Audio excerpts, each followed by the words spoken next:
Hello, everybody, and welcome. We are here for another Fixed Flow webinar. We're looking this time at grounds maintenance for block managers.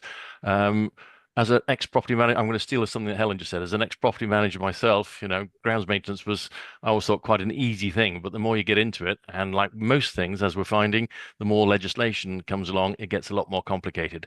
Anyway, we will be going through that. So first of all, let me introduce my guests. Thank you very much. Jonty, next slide, please, doing my witty bit. So, Helen, ladies first, would you like to introduce yourself?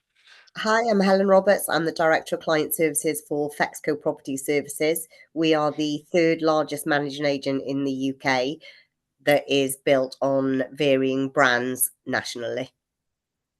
Yeah, it's kind of under the radar Fexco at times, isn't it, in a sense? Yeah, we kind of like that. Yeah, we like that. You'd be surprised the amount of people that have no idea who we are, but we manage 100,000 units. We are one of the remaining independent managing agents in the UK. And as I say, we're built up of Remus, our national Fading in and out, brand. Helen, or my internet's going. Oh, Yeah. am I back in? Yeah, no, it was either you or me. It just suddenly went absolutely quiet. So it could So be we me. have Remus, which is our national brand. We Yep. have Crabtree, our London brand, IPM in London, and we have recently bought a prime London agency called SK, and we have Yep. Bell Harbour, which is our prime London brand. But yeah, we're pretty big players. We just nobody knows who we are. Yeah. Luke, over to you. Well, continuing on from that theme, if nobody's heard of Fexco, then there's no chance they've heard of me and what we're doing at Summit. So I'm the operations director at Summit Estates, and we're a soft facilities management firm. My background is landscape architecture, and we're sort of focused around providing value orientated, holistic services, sort of championing transparency for all the stakeholders involved. Thanks, Luke. Now, I've got a bit of housekeeping to do first of all. So, first one, I'm afraid the inevitable disclaimer because of the lawyers. All content presented in this webinar is intended for general information purposes only and should not be considered as legal advice or official guidance. I hate it when I have to read that out because you come on here for exactly that. A big question everybody always asks is, can we ask questions? And we'd absolutely love you to ask questions. That's the whole point of these webinars. It's a chat between the three of us. So please, if you've got a question, put it in the Q&A button. We will come to it if we can. If we can't, if it's not part of the flow, then we will address it afterwards. But you will get an answer one way or another. If it's too difficult as well, we'll all go off and then try and figure it out and get back to you as best we can. The other question people always ask is it recorded? It is indeed. So there will be a recording available later and a summary so you can share it with friends and colleagues, etc. So the topics we're going to look at overall is legislative frameworks for ground maintenance, looking a bit more into, if you pardon the pun, into the weeds, invasive species, tree protection orders, and other pitfalls, and what can you do about it? So Luke, let me come to you first of all. Again, paraphrasing Helen from our chat just before we started, I was a property manager. It's just a pair of secateurs, isn't it, et cetera, et cetera. But there are very, very complicated schemes out there. We've all had blocks with just a little bit of lawn, maybe a pond in the corner. But what are we talking about in terms of complexity, and which ones are the sort of more difficult ones to manage in practical terms? Yeah, thanks, Nigel. I think that's a difficult one. And to continue on the pun theme, I think the landscape's definitely changing and evolving. Sort of during my sort of fairly short tenure in the sector, the sort of requirement and scope that the LEMPs that we're sort of being handed over from developers is constantly evolving and changing, and sort of being up to date with that framework and legislation is really important, like BNG quotas, the Wildlife and Countryside Act, to name just a couple. But You've in done a terms couple of acronyms there already, LEMP and BNG. Do you want to so yeah, assume everybody here doesn't know what they're talking about? I think Helen's the expert on that, but it was a piece of Yeah. framework introduced that was mandatory in 2023. I think Helen can February probably 2024. that just made it compulsory that developers sort of when sort of developing on land or going through that planning application could justify and quantify a 10% net gain on sort of habitable space and for all things wildlife and ecology. So that's definitely presented some challenges for us and the framework and the specs and the SLAs that we have to produce.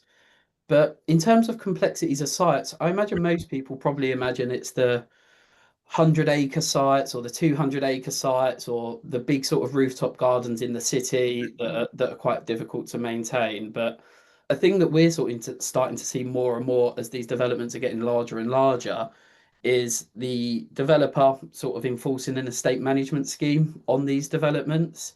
So often, because they're in the business of selling houses, want to create sort of a unified appearance across the estate. They will sell the plot to the individual homeowner, the freeholder, but then put an estate management scheme in place so that the managing agent and subsequent contractors like us are then responsible for maintaining them going forward. And gardening's an extremely emotive subject. Whilst Mrs. Miggins might love that certain areas are left wild for pollinators and insects to run wild, that her next door neighbour might want it to sort of resemble a snooker tablecloth. So managing the complexities and the emotions that come in with that, we found to be sort of something we're trying to look at addressing and evolving. So it's not just doing the common parts then, like the verges or a little common area in the middle. It's actually getting into people's, to my mind, onto their own personal lawn. That sounds kind of invasive. Again, whilst we're on puns. Yeah, no, exactly that. So we've got numerous schemes where we're responsible for maintaining everyone's front garden and trying to keep that continuity, because that's sort of the client's expectation and why it's being enforced, versus people's individual preferences can be complex. Because a lot of stuff in the press has been about, as they call it, fleasehold, which is the estate management charges, which to my mind, part of the problem is, of course, the council has just said, the developer, if you want to build that, fine, you can do, but you have to then maintain the lights, the roads, the verges forevermore, which I thought is what council tax was for, but without getting to the politics. But it's interesting that it's actually a bit wider than that, that you actually go into people's grounds, etc. Didn't know that. Helen, over to you. As Luke touched on, then legislation is creeping in more and more from the sound of it. Again, I haven't done frontline property management for goodness knows 10 years or so, and to us it was just trimming a few borders, etc., etc. And you got somebody in to do that. What are we looking at nowadays in terms of legislative frameworks? Okay, so to enhance on what Luke said, biodiversity net gain is probably the biggest change to estate management that has ever and will ever affect us.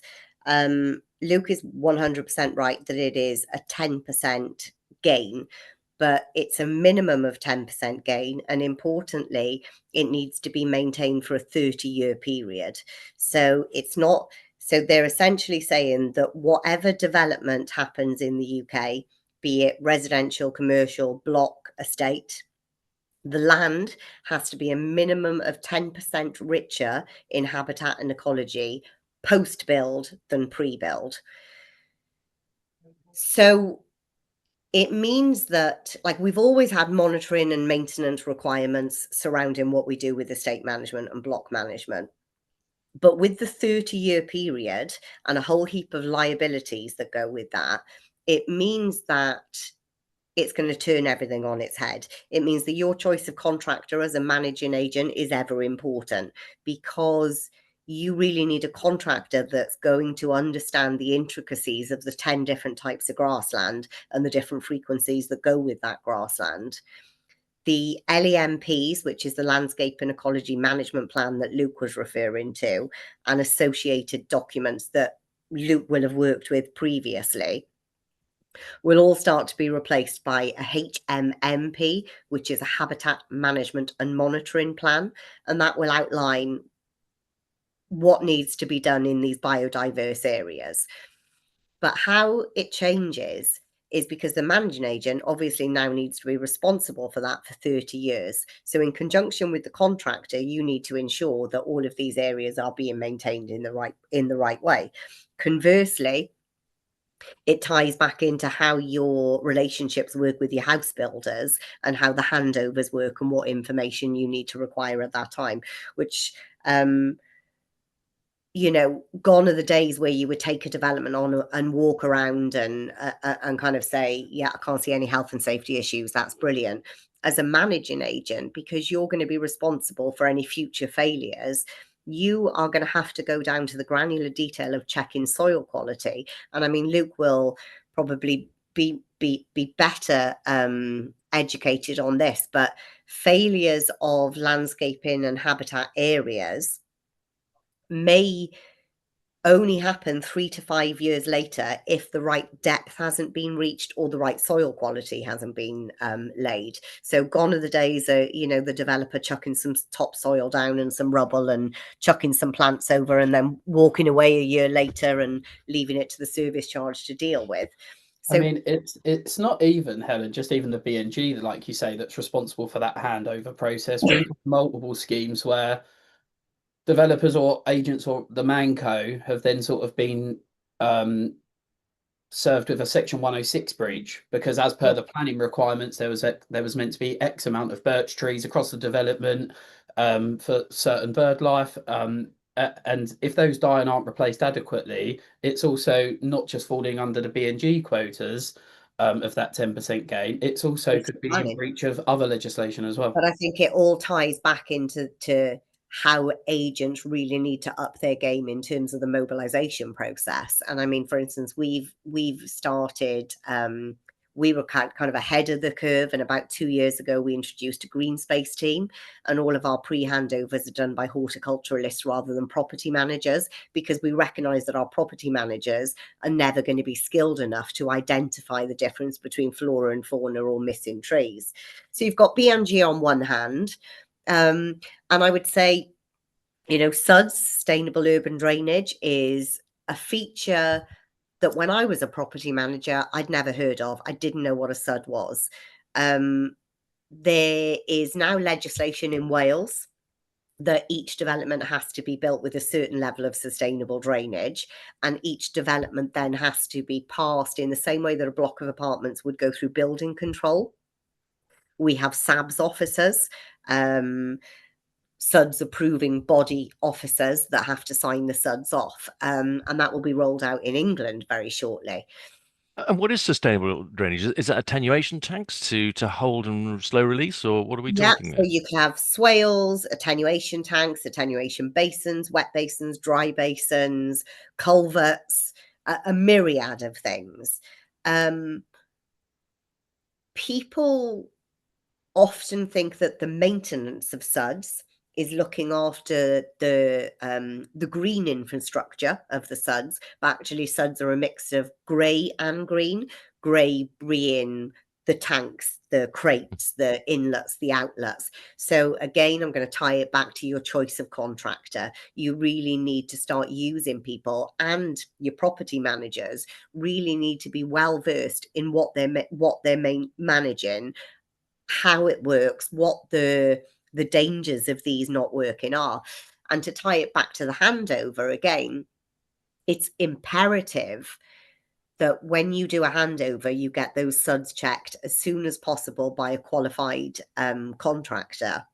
We find about 80% of our SUDS checks that are done post handover can be bounced back to the house builder immediately, because most of the issues you find with SUDS will have happened during the build process, because you've got a huge amount of silt and building material, you know, coming through the development. And if the house builder hasn't maintained those SUDS correctly during the build process, by the time we get to handover, you can have blockages, build-ups, you know, issues with the inlets and outlets. So it's really essential that your managing agent get those checked straight away so that you can bounce it back as a defect to the house builder. It's not legislation, but I would say to any managing agent, property manager or contractor that they should take an evening and sit in a hot bath with the Syria guidelines.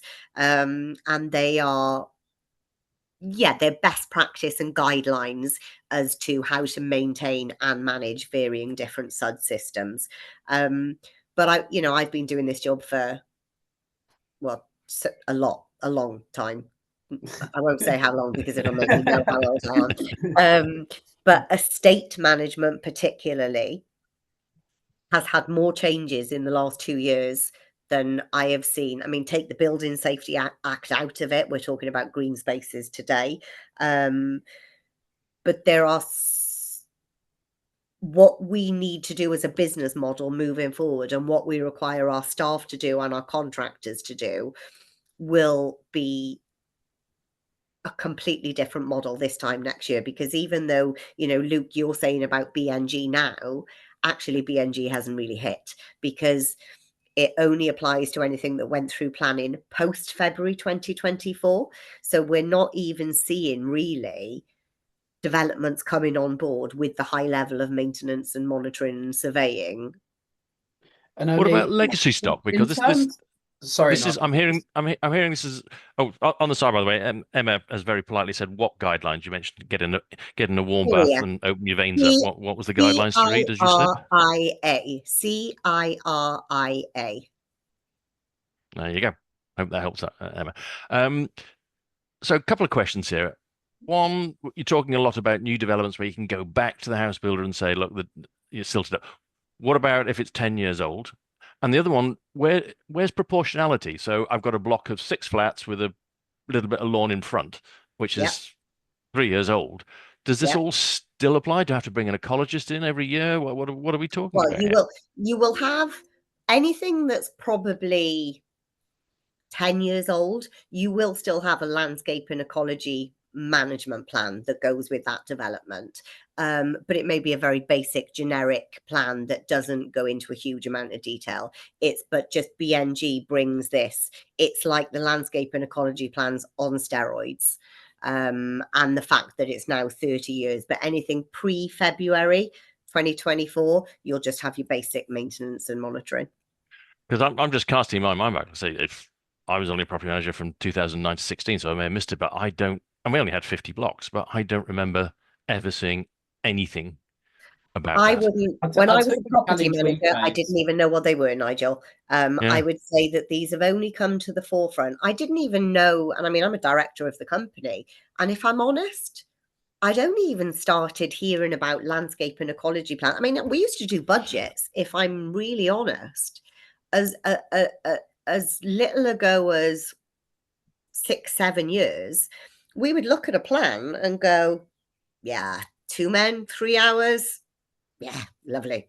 And price it And up. actually, just to interject here, I actually think that's a really key takeaway for the people that are listening as well, because we often see it, especially in prime central London, for instance, where there might be a small roof terrace where exactly what Helen said, that the sort of typical maintenance regime might only sort of include 6 labour hours per attendance.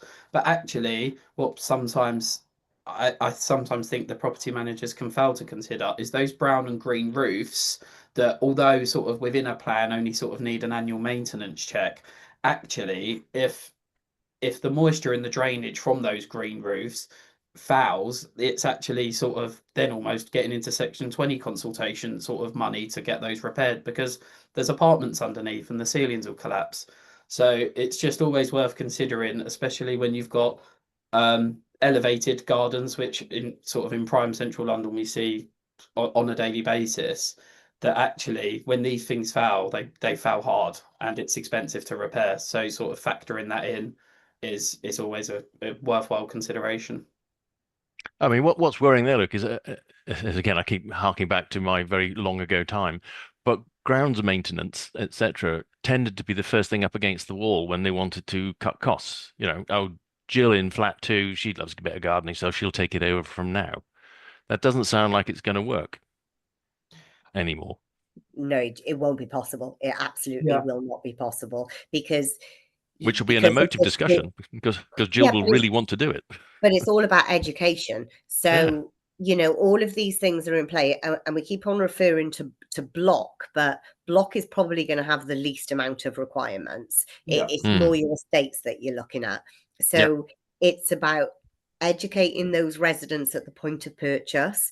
It's about using the platform as a managing agent and a contractor to engage with the community to ensure that they know. I mean, there's this old adage, we all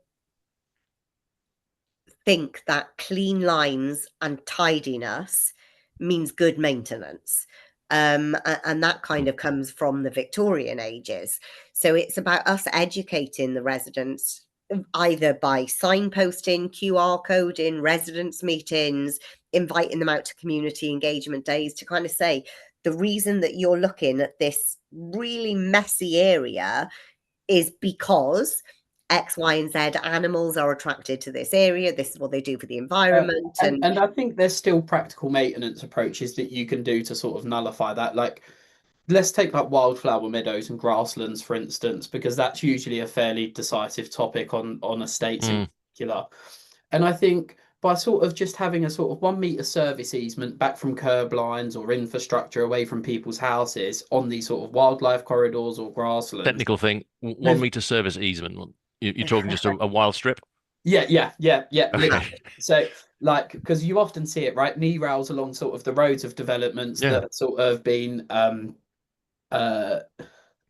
sort of allocated as one of these spaces, but yet the contractors allow it to grow right the way up to that knee rail. The cross pollination then in people's personal gardens and around the blocks can be terrible, and obviously it looks unsightly. So just by cutting even 1 meter back from that knee rail, for instance, and putting a few signs from Amazon saying this is a conservation area, actually frames it really nicely, and then it has its desired effect without Jill from number 2 or Mrs. Miggins complaining that why do we pay 5k a year for gardening? Look at the state of it, nothing gets done. Yeah, but I think if you take that then into a community engagement piece, and you really take your role as a managing agent a little bit further than the stewards of the lease and the transfer, which, Luke, you know, I'm a huge champion of kind of placemaking and community engagement. We love nothing more than bringing the kids out for the day with the landscapers, teaching them about nature, helping them build additional hibernacula boxes, and really showing these people what we're trying to achieve. Rather than just accepting this is what we have to do, this is the price we have to do it for. You know, this is all for a greater good in terms of biodiversity. So, but it is incredibly complex. I agree with that, but I'm still hearing this and I want to clear up for people listening. We're just talking about large estates here, not you're talking about blocks with communal area in the UK. Absolutely every development in the UK, be it residential or commercial. So if you were building a block of 6 apartments in Coventry, you would need to increase the biodiversity of that plot as a whole by a minimum of 10%. Now, you can do that. Coventry, or again, sorry to keep being the London representative here, Coventry or Covent Garden. We've got courtyards that are sort of less than 20 meters squared in Limehouse. I think that might be a bit of a surprise to people listening. And there are sort of, to the untrained eye, there are bee boxes everywhere, bee bricks to allow safe habitation. Yeah, but hang on, don't get confused with BNG is only on communal land. It is not in demised premises. It is not in individual plots. Like Luke's example earlier of looking after individual gardens, I've personally never come across that in, you know, my varying years experience. But BNG is only on the communal land. That being said, we do a lot of work with the Future Homes Group and the Planning Authority. We're actually going to give evidence in Parliament next week on green spaces. What's that? Is that an APPG or I wasn't aware of that? I was honoured to receive an email from the House of Commons asking if we could go and give evidence on sustainability in housing and how it's moved forward. Unfortunately, I will be sunning myself in Portugal, so I had to turn down the opportunity. But Niall McCann, our CEO, is going to go and be our mouthpiece. What day is that? We're on the 6th of June in the House of Commons. But they will be recording it, Nigel. Okay, good. No, I would have popped in, but the day before. one of the big topics at government level at the moment is House Bill does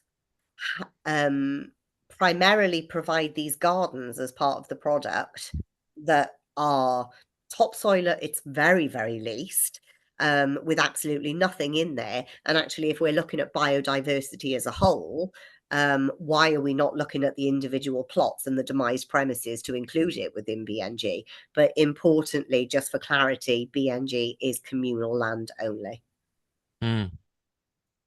Yeah, because the topsoil, commercial topsoil, is pretty dead, isn't it? I guess it's Ah, probably been through an it's industrial process, like it, compost you buy in bags. It's actually just dry. There's it's nothing in there awful. alive.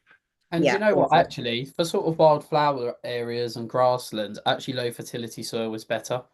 It stops Yeah. invasive weed control really taking over. It's typically better at draining than sort of thick clay loam soil. So actually, whilst it's a bit of a win-win, if you will, for Yeah. developers, because obviously the cost of implementation is less, and it's actually more favourable conditions for those sorts of areas. But it needs quite a lot of maintenance, doesn't it? Well, you have to keep cutting it, dispose.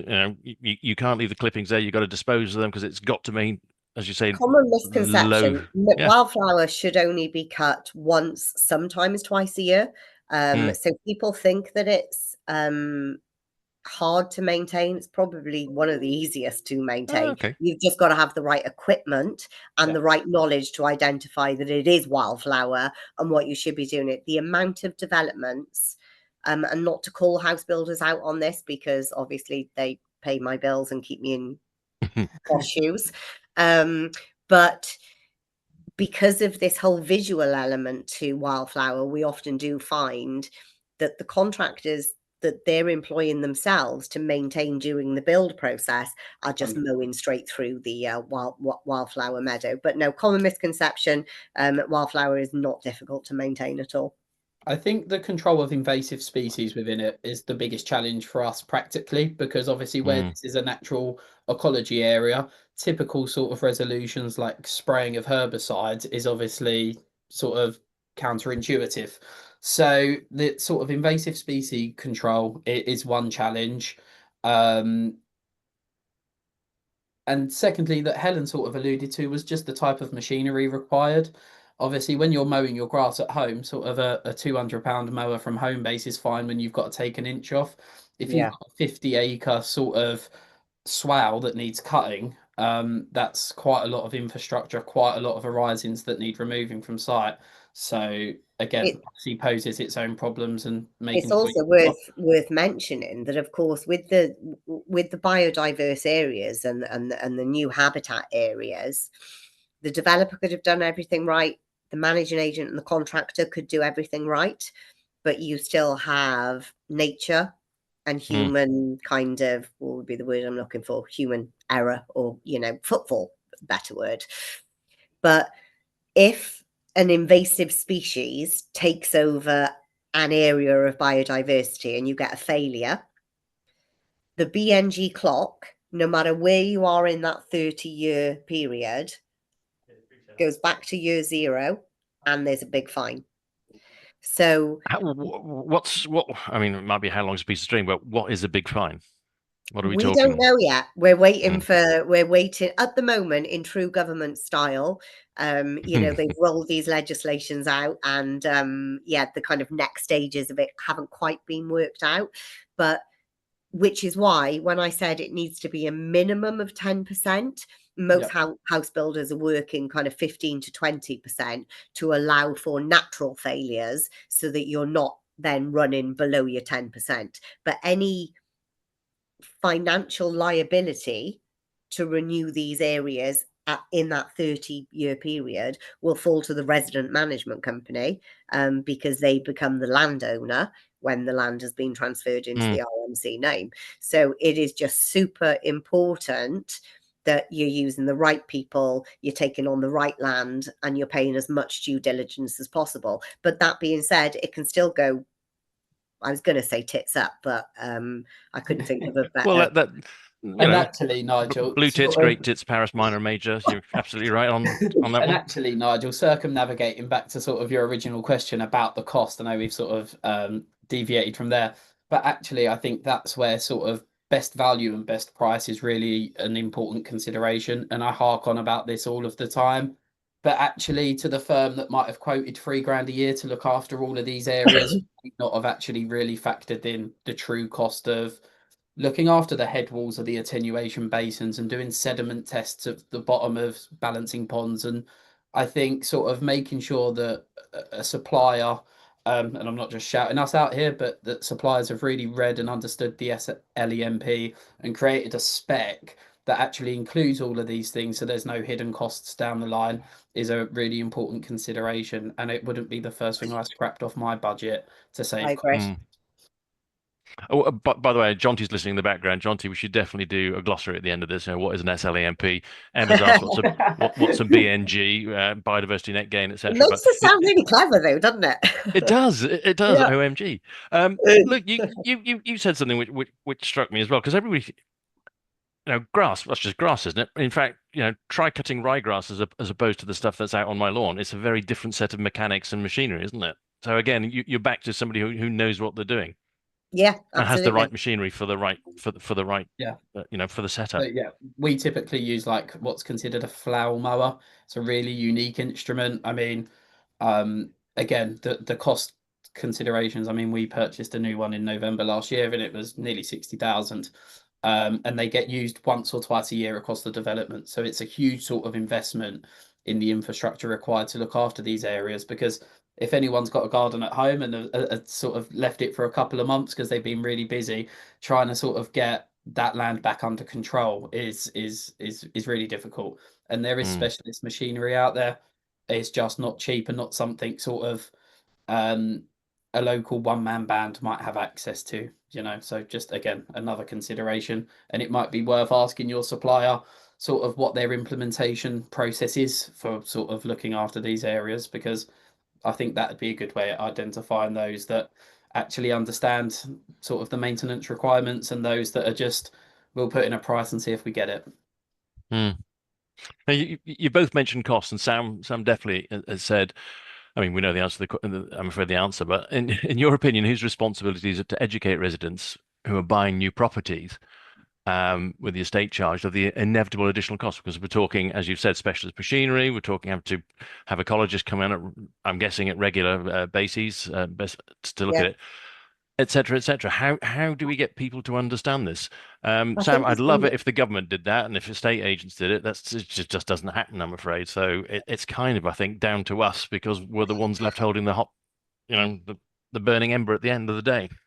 Yeah, I mean, God, you could go off on a million different tangents here. If only in the conveyancing process, people were given better information about what they were buying into. So taking green spaces, ecology, and all of that to one side, if somebody just took the time through the conveyancing process to really educate people on what they were buying into, I think all of our life would be a lot better. That's a hobby horse of mine. Absolutely. Oh my God, it Yeah. really is a bugbear of mine. But that being said, I think it starts with the house builder, that they have a duty to analyze the tenders that are coming in. I mean, house builders are a lot better these days in terms of appointment of managing agents and going through a lot more rigorous tender process that we used to. But I think it is the first stage of responsibility is on the house builder to ensure that they're paying due diligence to a line by line analysis of the projection that the managing agent has put together. And they're not looking at that per plot cost at the bottom and say, well, he's cheaper or she's cheaper, I'm going to go with them.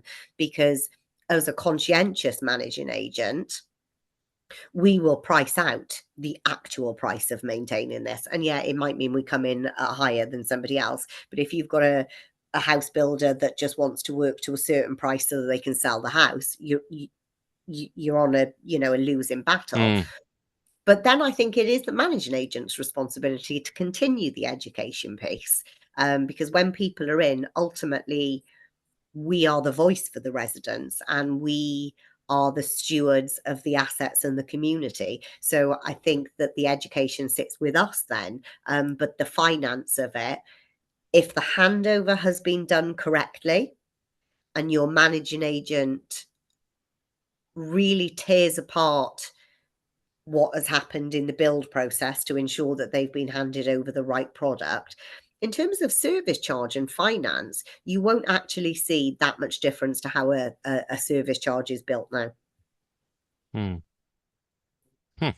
I think as well, because if you've got, we're talking a lot about new build developments here, but the amount of times we've been asked to tender or create a proposal for an estate that might be 10, 15, 20 years old and might have had 4 or 5 agents representing them during that period, you ask for an LEMP and they're like, well, we never got that from the previous agent.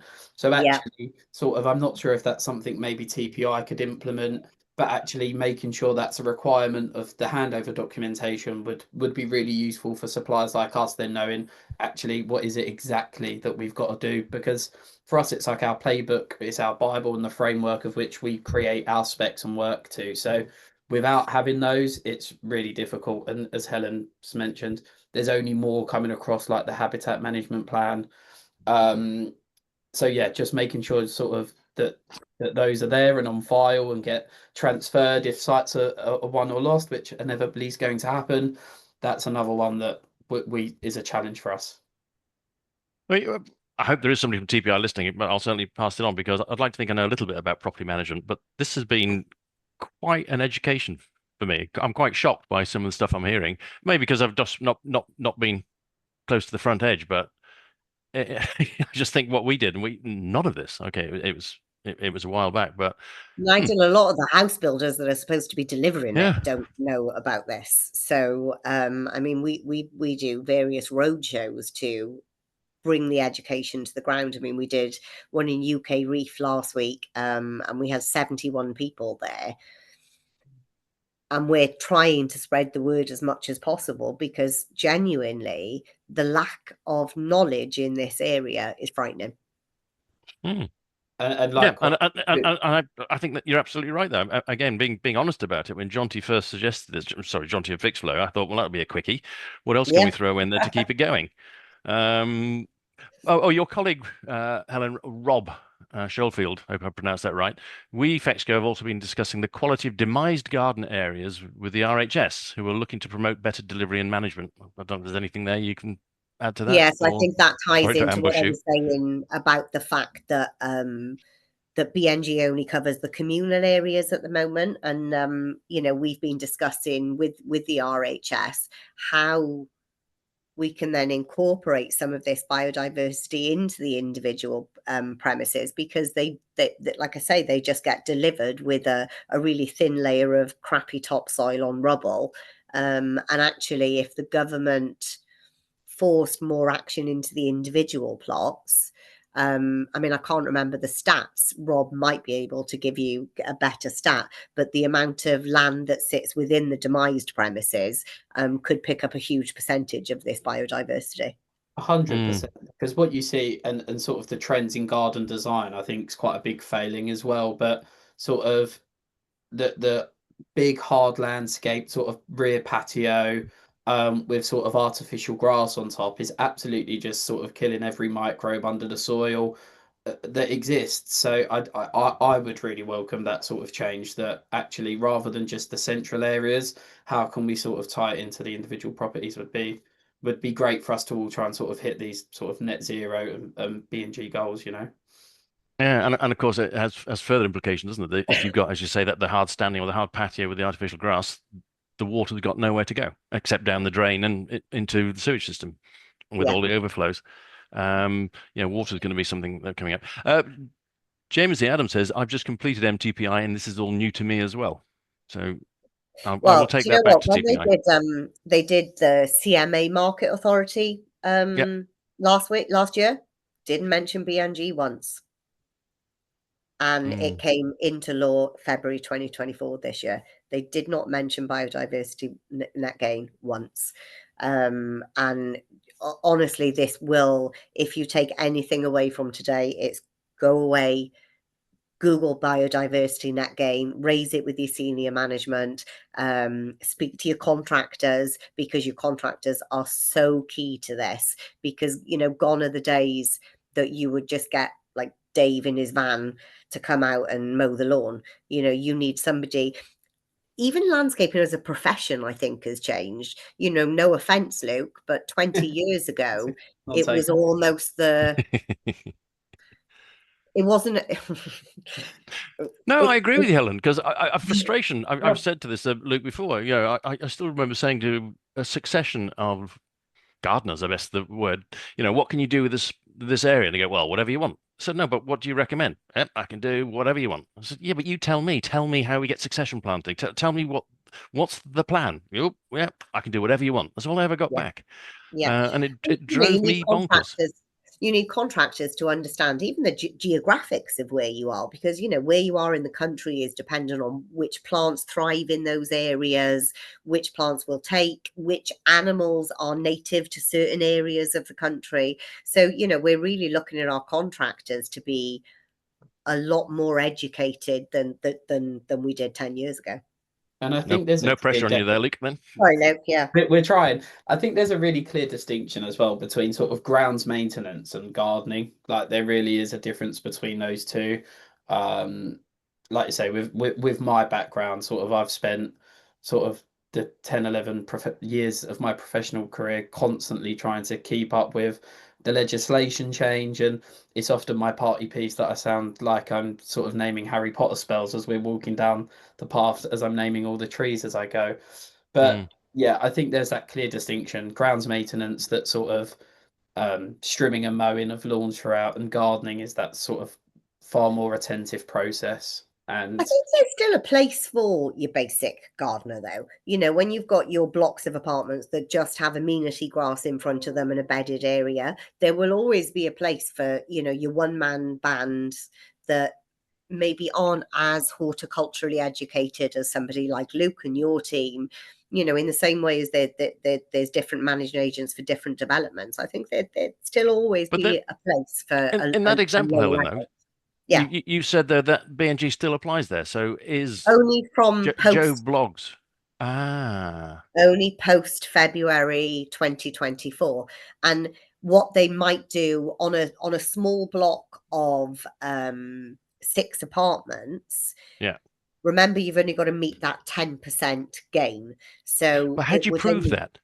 So again, okay, I'm assuming if I'm confused, I'm hoping some other people are. so So so Nigel, this is if where the I think block's you built need before to. Feb 24, it's not exempt, is it? It's just it it's starts exempt. from Feb No, it's 24. It's completely exempt. exempt. Yeah, it's completely Oh, exempt. Okay. actually, we're on quite a Sorry, decisive I'd topic missed here. that. Yeah, So it yeah. was, so the actual legislation, but wasn't mandatory, was optional, was brought in 2021. Helen, Yeah, you're Yep. the yeah, legal person here. So there are a lot. It's not just new, like sort of new build development, sort of post February 2024. I would say our little firm looks over after around 200 sites, and I would say there's at least 80 or 90 that predate that still have a lot of these sort of features included, whether it's wildflower areas, attenuation basins, etc. There's still a lot of sites that encompass it, even if it wasn't sort of legally binding at the time. But I think, Nigel, I think sort of with your background in zoology as well, if I could retrain, I'd become an ecologist at the moment, because yeah. Mm. they are so sought after, but probably because of this framework and this legislation. But there's actually But some fantastic tools online. I think this even on a government website, and now I can't remember for the life of me the actual name of the calculator they do used. do it later, Luke, and we'll add it to Perfect. the write up afterwards. Now I'm imagining there's a huge collective sigh of relief that it's not retrospective from most of the audience, but I do want to make out that that's not the right attitude, because we should be increasing biodiversity. It shouldn't just be, oh, thank God I don't have to do that. So Well, I legacy think stock we should look at and see what we can do. I mean, it's the right thing to do. Well, the UK is actually in the top 10 countries for the most depleted nature and species in the world. The top Doesn't it make 10 you proud? countries. Um, in the last 50 years, we've lost, let me just go to my stats, we've lost 19% of species in the UK, and we've lost over 40 million birds. They're huge Mm. stats. This is why we're doing it. You know, for a first world country that is leading the way in many areas, to be in the top 10 countries of the most depleted species and habitat is quite shocking. So what can we do for? Let's shift to the legacy stock now, where people said, "Thank goodness it's not me," but we think it should be. Are there some quick wins that you can do, which doesn't mean you're going to break the bank? Water features, for example, are great for bringing in a lot of biodiversity. You know, from both your huge experience, what are sort of some, if there are some quick wins that can people start thinking about, apart from I hiring Luke, of mean, course?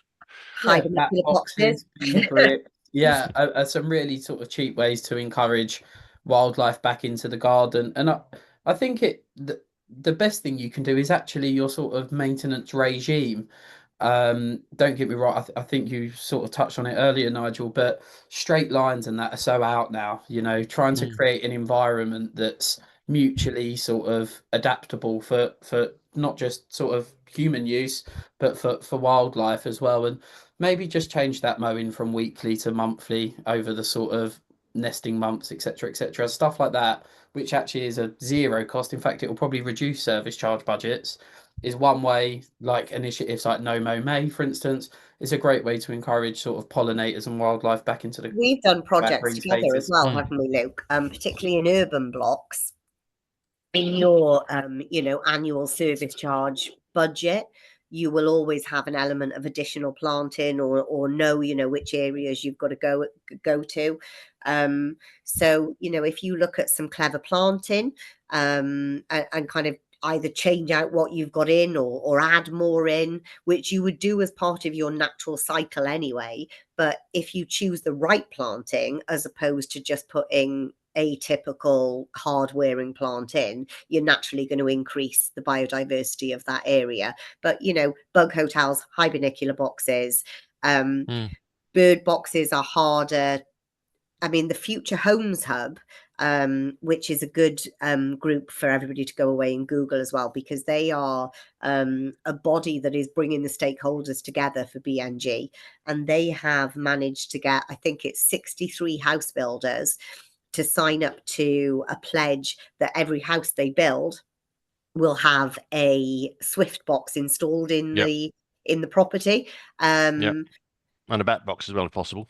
Absolutely, yeah. I mean, you need to be careful about the locations of them, Yeah. Yeah. for obvious reasons. But yeah, just bat boxes, bird boxes in the trees, hibernacula boxes. And again, to tie that into community engagement, I've had some of the best days bringing the children out into the developments with some sticks and some turf, and, real low level, low priced materials as well, and kind of getting them out in nature and teaching them about what these hibernacula boxes are going to do.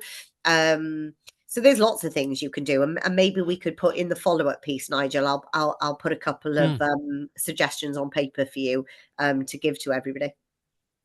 And this can tie into other things. So again, looking at net zero, having green walls, green roofs, blue roofs, etc., etc. Again, biodiversity, but you're helping cool a building down by shading it or having water evaporation, etc., etc. I mean, I know I'm banging a drum there, but yeah, beehives seem to be the new thing. And we're seeing a lot more beehives come into our developments.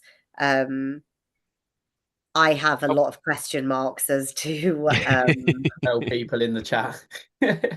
yeah, but we have, I mean, an unnamed house builder, that I won't talk about online, but they have just passed it at group that each development that they provide in 2026 will have a group of beehives within the development that will be managed by the managing agent. And as a risk averse director of a management company, a managing agent, my fear is, how the hell do I can control beehives in a public space? But they're great for points on the BNG metric. Yeah, I mean, interesting. Honey from London is supposed to be amazing because of the diversity of flowers, because everybody's got completely different flowers, and there's no monocultures there whatsoever. Yeah. What about moving away from the good stuff to the bad stuff? We haven't sort of touched on this, but you've mentioned invasive species, Luke, but the old Japanese knotweed. What else have we got that's a no-no, and what can you do about it, and what should you not do? So, for example, not lie about it if claim it's not there. I'm sure there's repercussions on that. Can you get it out? Bamboo. What are the sort of the rogues in all of this? Bit of a Himalayan specific balsam. question. Yeah, Helen's exactly right. Typically, invasive plants like this spread across waterways, so I would take extra sort of precautions for things like knotweed and Himalayan balsam along waterways, along estuaries, canals. So London is particularly rife. You But would if you like find if you've got it, what yeah. what do you do? Because I've Is- got a bamboo here, and I've been quoted tens of £1,000s because they've got to dig it 3 meters down, 3 meters wide, and take all the soil away. Well, bamboo sits under the surface, creating Mm, a network of root structure for 7 years prior to sort of breaking ground. So Wow. again, quite an invasive thing to look after. Do you know what? My actual advice, which probably goes against the grain, and my finance director will probably get annoyed at me for saying this, but I wouldn't panic. In terms of a lot of these plants are not much different to the likes of brambles or buddleia and other plants that you wouldn't particularly want in your garden. But through sort of eco plugs, they're a little device that you can sort of drill into the vascular system, like the trunk or mm. the sort of the system of the plant. It will just sort of eradicate it inside out. But I think making That's sure, glycophosphate, is it? yeah, exactly, yeah. So Yeah. just making sure that you've got a contractor that can identify sort of these plants as and when they sort of naturally self-seed on a development, and then can obviously create a report or an action plan on how to manage them. But Um, of course, if I they're in the communal areas and the Yeah. management company is aware of them, it can prevent a sale. yeah, So, if it's a new build development, chances are there might have been Japanese knotweed at some point in that. So, your handover process needs to be thorough and streamlined to ensure that you're getting the correct eradication plans from the developer and they have been seen to, or you're taking the eradication plans over and you're retaining the information for future conveyancing. I mean, I don't know whether people on here can speak. Can somebody speak on They here, or can can't. they only put No, they can't. No, they questions in? can't talk. I'm Oh, afraid it's limited oh, to us, and also the um, chaos. yeah, well, yeah, good point. But yeah, it is really important as an agent to ensure that we hold the correct titles and eradication plans, because during the conveyancing process, it's one of the questions on the LP one. Is that what they're called these days? LPE one, yeah, yeah. yeah. What about tree? And it's What just about like anything. trees? Oh, sorry, Luke. Yeah, it's just like anything, having that sort of PPM sort of in place to manage and control and continuously inspect for things like knotweed, Mm, it is typically sort of the routine or the process that we follow. But yeah, it's obviously needs to make sure it's identified first, and then obviously subsequently reported rather than just removing it at site, because obviously that's where the cross contamination starts and can sort of create a whole myriad of problems thereafter. So competent people on site that can report it and then put together a PPM to control it, remove it, and then sort of inspect it thereafter is the process we follow at my firm. okay. Now, trees. We've got tree protection orders, so I wouldn't mind one of you sort of talking a bit about what's actually involved in a TPM. What does it mean? But also how to look after trees and what do you do when you have problems, overhanging, falling. I've actually had my partner's car. I went to an AGM, came back, and a tree had fallen on top of it. And the defense from the successful defense was, well, we'd had it checked each year, so not our fault. Who, Sounds who like wants to something go I on trees? To Mm. be fair, Luke, this has got I'm to be just one for glad you you, didn't mate. see me still roped off hanging from the tree. Um, So there's a TPOs, couple of Luke, what does there's it? a What does a TPO actually mean? What does that mean you can and cannot do to a tree with a TPO? So it just basically means that you need to apply, like planning permission for a building, that you need to Yeah. apply to the local authority if any sort of works are required for any maintenance. Um, TPOs are really easy to check, sort of on local authorities' websites. Any trees that are TPO'd are quite easily identifiable. Again, as Helen keeps referring to, competent contractors will obviously do any due diligence before undertaking any remedial works. Obviously, tree reports should be completed annually, um, and typically sort of using like a one to Well, five. can I just stop there? Not annually. Isn't Oh, it up here we to go. There's a every fight. 18? Isn't it up to every 18 months?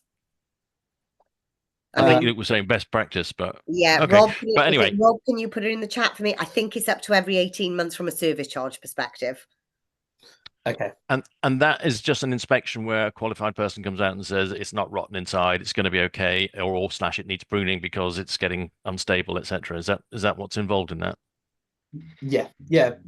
Most sort of tree inspection surveys, and I'm not an arborist, just to caveat, as per sort of the original disclaimer, I'm a horticulturalist. Yep. Again, there can be a myriad of things, whether it's a visual inspection or sort of root samples, because something we've had personally experienced is sort of like there are some quite gnarly funguses that spread sort of through Mm. root systems of interconnected trees. So we had a scheme where honey fungus, as it's sort of colloquially known, was rife, and it sort of meant that over the next 20 to 30 years, without proper control, all of the sort of 200-year-old London plane trees would have failed across the scheme. So it was Wow. just fortunate that it was identified.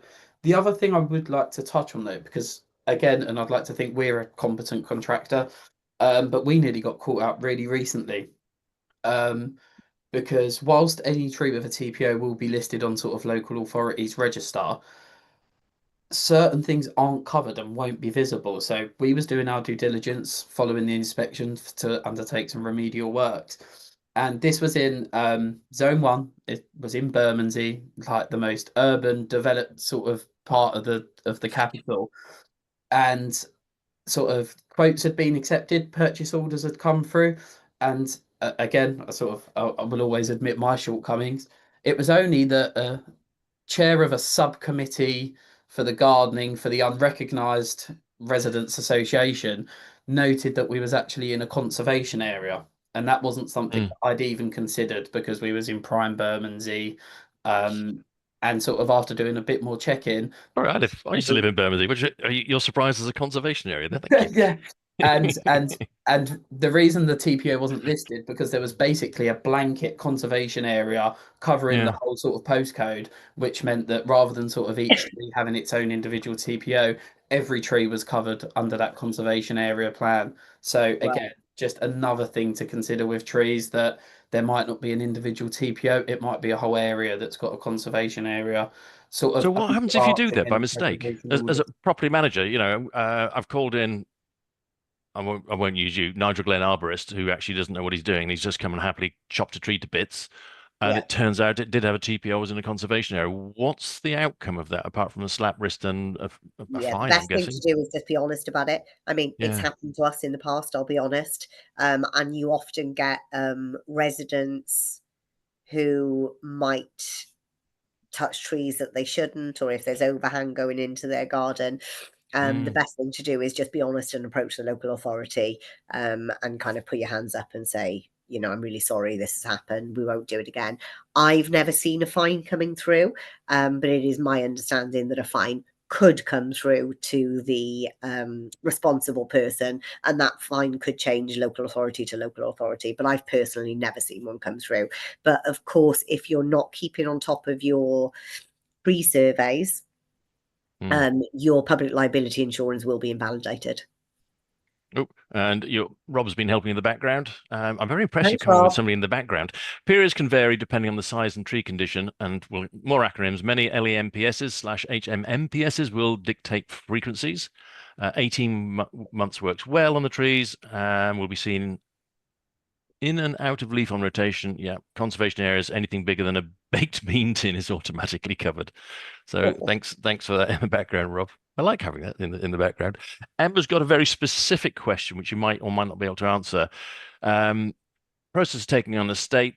The developer spent a lot of money on a pump station and ran out of money, and they've left a lot of the ecology stuff out and are handing over now to the management company. Should I be saying to said management company, wait and hold the I developer would responsible for the say, BNG? do not touch that estate. No. I mean, we as a large managing agent have the luxury to say no to business, and I get that not everybody has that luxury. And I do feel for some of the smaller agents that are starting to try and make their mark in the industry, and maybe they don't have, like I say, the luxury to say it, but absolutely do not touch that development. Stand by your morals, stand by what is right. We've spent the last 2 years kind of putting this message out there that we won't work with clients that aren't delivering what they should do. Have we lost clients? Yes. Are they clients that we want to work with? No. Yeah. Right, we've got 1 more minute. So a takeaway from each of you in 30 seconds. Property manager, go back to your desk and do what? Check something, buy something, ring somebody. Helen, let's come to you first. Read up about BNG. Check over your contractors' capabilities. Streamline your handover processes and look to early engage. If you're a managing agent, look to really early engage with your house builder from the planning stages right the way through, so that you're coordinating the build process going into ongoing stewardship. Thanks, Helen. Luke? Have we got your QR codes on the bottom? I hope so. But if not, we'll put them on the afterwards. Luke, over to you. Yeah, I would just consider during those sort of tender processes, really considering that value versus cost sort of epidemic that we're in. I know that sort of agents and PMs have justify these costs and why have we gone with one that might be £3,000 more expensive than another supplier. But I would just really do your due diligence on what their sort of specs include. And I know these documents like a LEMP can be 100 pages of seemingly Latin jargon, and I think us as an industry could do better with that to make it more digestible. But I would just, that would be my sort of consideration. Just make sure that everything's included, that the LEMP is followed, so that yourself and your client are sort of maintaining best practice. Well, thanks to both of you. That has been a slightly disturbing but fascinating eye-opener. It really has. It always is when Luke and I are Yeah. involved. No, but I hope everybody's learnt off that, which is it's another string to a property manager's bow, which I think most people are completely unaware of and need to be. I mean, as a final thing, your guardian angel Rob has put about cutting the trees down. Penalties can include unlimited fines and even imprisonment. So Wow, guys, imprisonment. anybody listening to that, depending on the severity of the incident. So, well, Sycamore Gap, I suppose, is one of the things. I was just going to say, absolutely. Yeah. Thank you so much, both of you. That was fascinating. It really, really was. Really enjoyed it. Pleasure. Thanks, everybody. Thank you, everyone.